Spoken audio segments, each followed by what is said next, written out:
About 8 years ago, I changed out this oxygen sensor, and it being a single wire, it's pretty stupid. We need something a little smarter. This is a Bosch wideband sensor that connects to a air-fuel ratio meter, which will come in handy really soon. But let's first put this in. So with the LCE performance adapter, it sits right in there just like factory. And then I ran the wire through the factory hole in the fender, up the fender well, coming out there, and then around into there.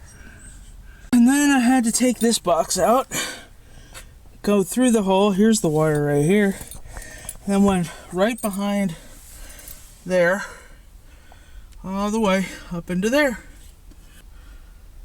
And then when I ran the wires up there, I modified the vent, actually cut a bit off of the vent, and then was able to put a rubber cap on.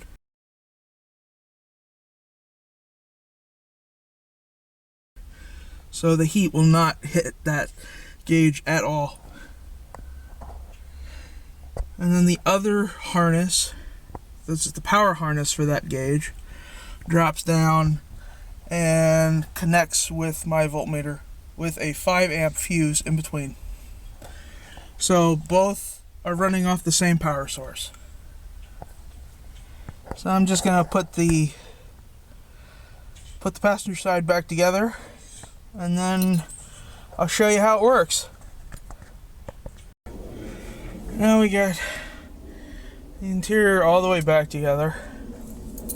So here's how it works. Put the key in.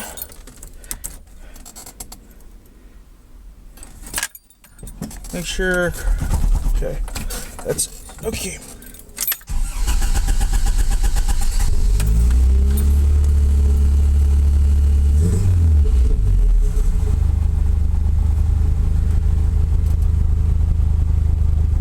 The oxygen sensor is heating up.